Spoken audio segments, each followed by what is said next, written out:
সরকার যে পরিকল্পনা করছে, মাননীয় প্রধানমন্ত্রী তার চিরচরিত অভ্যাস হাবুবেনের ভাই বোনেদেরকে নিয়ে এসেছে।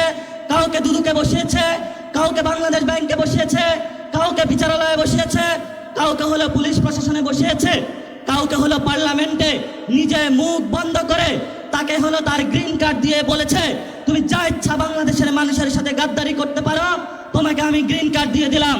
এই যদি হয় জিয়াউর রহমানের সন্তানের ভবিষ্যৎ, এই সন্তানের ভবিষ্যতের সাথে বাংলাদেশের ভবিষ্যৎ যাবে না, যাবে না, যাবে না। সরকার যে পরিকল্পনা করছে বাংকার বানানোর জন্য, আমরা সেই বাংকারে গিয়ে উপস্থিত হয়ে বলবো বাংলাদেশ স্বাধীন। বাংলাদেশের মানুষকে জিয়া ফ্যামিলি থেকে উদ্ধারের জন্য যে সংগ্রাম, সেই সংগ্রামের সবাই ঐক্যবদ্ধ হবেন, রাজপথে থাকবেন।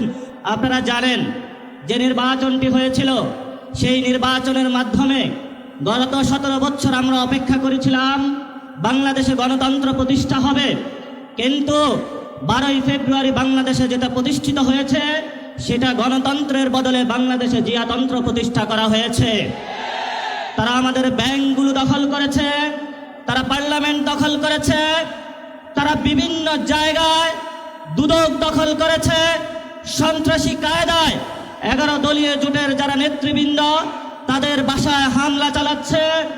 জনগণের যে অধিকার রয়েছে, যেই ভিত্তিতে জনগণ ভোট দিয়েছিল, জনগণের হাতে এখন বালতি দড়ি দিয়েছে, রাস্তায় সিরিয়াল দড়ি দিয়েছে। আমরা যেখানে নিশ্চিত চেয়েছিলাম বাংলাদেশের মানুষ, ব্যবসায়ীরা নিরাপদ থাকবে, আজকে একজন ব্যবসায়ী আমাকে বলছেন 6টার পরে হলে দোকানে কাস্টমার আসে, 6টার পরে হলে সরকার আমার দোকান বন্ধ করে দিয়েছে। পেট্রোল পাম্পের সামনে গিয়েছি, একজন পাঠা উবার চালক আমাকে বলছেন আমি এই বাইক চালিয়ে গিয়ে হলো টাকা ইনকাম করে আমার সেই গ্রামে বাচ্চাকে পাঠিয়ে থাকি, সারাদিন সিরিয়াল ধরে থাকি, যখন এই পেট্রোল পাম্পের সামনে যাই বলা হয় যে তেল নাই, আবার সন্ধ্যায় সিরিয়াল ধরি, আবার বলে তেল নাই, তাহলে আমি সংসারটা চালাবো কিভাবে? বাংলাদেশের সাংবিধানিক যে প্রতিষ্ঠানগুলো রয়েছে, সেই সাংবিধানিক প্রতিষ্ঠানগুলোকে আমরা যখন একটি নতুন বাংলাদেশে সংস্কার নিশ্চিত করতে চেয়েছিলাম, দুদুকে সংস্কার নিশ্চিত করতে চেয়েছিলাম, বিচারালয়ে সংস্কার নিশ্চিত করতে চেয়েছিলাম, পুলিশ প্রশাসনের সংস্কার নিশ্চিত করতে চেয়েছিলাম, সাংবাদিক ভাইদের সংস্কার নিশ্চিত করতে চেয়েছিলাম, ব্যবসায়ী ভাইদের সংস্কার নিশ্চিত করতে চেয়েছিলাম, ব্যাংকিং খাতে সংস্কার নিশ্চিত করতে চেয়েছিলাম, সেখানে হলো মাননীয় প্রধানমন্ত্রী তার চিরচরিত অভ্যাস হাবুবেনের ভাই বোনেদেরকে নিয়ে এসেছে। কাউকে দুদুকে বসিয়েছে, কাউকে বাংলাদেশ ব্যাংকে বসিয়েছে, কাউকে বিচারালয়ে বসিয়েছে, কাউকে হলো পুলিশ প্রশাসনে বসিয়েছে, কাউকে হলো পার্লামেন্টে নিজে মুখ বন্ধ করে তাকে হলো তার গ্রিন কার্ড দিয়ে বলেছে, তুমি যা ইচ্ছা বাংলাদেশের মানুষের সাথে গাদ্দারি করতে পারো, তোমাকে আমি গ্রিন কার্ড দিয়ে দিলাম। এই যদি হয় জিয়াউর রহমানের সন্তানের ভবিষ্যৎ, এই সন্তানের ভবিষ্যতের সাথে বাংলাদেশের ভবিষ্যৎ যাবে না, যাবে না, যাবে না। বাংলাদেশের ভবিষ্যৎ যাবে উসমান হাদির পথে, বাংলাদেশের শান্তির পথ যাবে আমাদের 71-এর শহীদদের পথে, বাংলাদেশের ভবিষ্যৎ যাবে 24-এর গণ অভ্যুত্থানের শহীদদের পথে। যদি এই পথে বাধা হয়ে দাঁড়ায়, আমরা তাদেরকে প্রতিরোধ করতে প্রস্তুত আছে ইনশাআল্লাহ। আমরা সেই দিন শাহবাগে দাঁড়িয়েছিলাম, সরকারকে আলটিমেট দিয়েছিলাম, আমরা কালকে কাউরান বাজার যাচ্ছি, এর পরের দিন ফার্মগেট যাচ্ছি, এর পরের দিন গণভবন যাচ্ছি। সরকার কর্ণপাত করে নাই, আজকে আমরা পল্টন মোড়ে দাঁড়িয়েছি। আপনাদের জানাশোনা থাকার কথা, ইলেকশনের পরে আমাদের 11 দলীয় জোটের প্রথম প্রোগ্রাম বাইতুল মোকাররমে হয়েছিল। আজকে আমরা আরেকটু এগিয়ে সেখানে প্রোগ্রাম করেছি। ইনশাআল্লাহ আমাদের এই মিছিল যদি সরকার সঠিক পথে না আসে, জনগণের গণভোটের রায় বাস্তবায়ন না করে, সংস্কার প্রক্রিয়া বাস্তবায়ন না করে, জনগণের অধিকার নিশ্চিত না করে, দ্রব্যমূল্যের দাম না কমায়, জ্বালানি সংকটের নিরসন না করে, এবং বিচারালয় থেকে শুরু করে সকল যে জায়গায় সরকার গুন্ডা সন্ত্রাসী হাবুবেনের লোক বসিয়েছে, গণতান্ত্রিক প্রক্রিয়ায় সরকারের সেই প্রতিষ্ঠানগুলোকে জনগণের কাছে যদি ন্যস্ত না করা হয়, আমাদের এই মিছিল পরবর্তীতে কাকরাইল যাবে।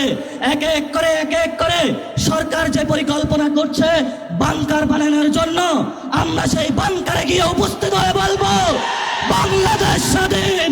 সেই স্বাধীনতার আওয়াজ দিয়ে আমাদের এই মিছিল চলবে, আজাদির সংগ্রাম চলবে।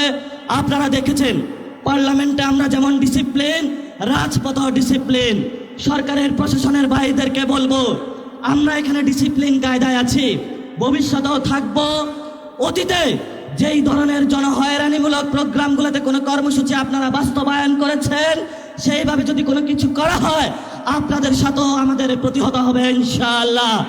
আপনারা আমাদের ভাই যারা মিডিয়া পাড়ায় আছেন, আমরা জানি আপনাদের যারা মালিক বৃন্দ রয়েছেন অনেক জায়গায় গিয়ে তারা তাদের আত্মসমর্পণ করেছেন, কিন্তু যারা সাংবাদিক ভাইরা যারা আপনারা আজকে এখানে ক্যামেরা ধরে আছেন, যারা রিপোর্টিং করছেন, যারা স্টাফ রিপোর্টার আছেন, যারা বিভিন্ন নিউজে এক্সিকিউটিভ পদে আছেন, আপনারা কিন্তু কারো কাছে মাথা বিক্রি করেন না, এটা আমরা জানি। আপনারা শহীদদের পথে আছেন, আপনারা আহতদের পথে আছেন, আপনাদেরও লড়াই জারি থাকবে। সচিবালয়ে যারা আছেন, আপনারা রাজপথে যেই মানুষগুলো যুদ্ধে অবতীর্ণ হয়েছে এবার তাদের সাথে থাকবেন। সাথে সাথে যেই ব্যবসায়ীরা গুলশান অফিসে সিরিয়াল দিয়েছিলেন এখন আমাদের কাছে এসে কান্না করছেন, কান্না তখনই আমরা শুনবো যেদিন আপনারা গুলশান অফিসে লাইন বন্ধ করে জনগণের কাছে আসবেন, তবেই আমরা আপনাদের ওই দিন কথা শুনবো। তারেক রহমানের কাছে আপনারা বর্গা দিয়েছেন, সকল প্রোডাক্ট কিন্তু তারেক রহমান কিনতে পারবে না। যদি কনজিউমার বলেন, কনজিউমার কিন্তু আমরা। যদি ভবিষ্যৎ আপনাদের নিরাপত্তা নিশ্চিত করতে হয়, নিরাপত্তা নিশ্চিত কিন্তু আমরাই করব। ভবিষ্যৎ বাংলাদেশের যে আধারিত সংগ্রাম, মুক্তির সংগ্রাম, গণতন্ত্রের সংগ্রাম, জিয়াতন্ত্র থেকে মুক্তির যে সংগ্রাম, জিয়া ফ্যামিলিকে বাংলাদেশ থেকে, বাংলাদেশের মানুষকে জিয়া ফ্যামিলি থেকে উদ্ধারের জন্য যে সংগ্রাম, সেই সংগ্রামের সবাই ঐক্যবদ্ধ হবেন, রাজপথে থাকবেন, লড়াই চলবে দুর্বার গতিতে।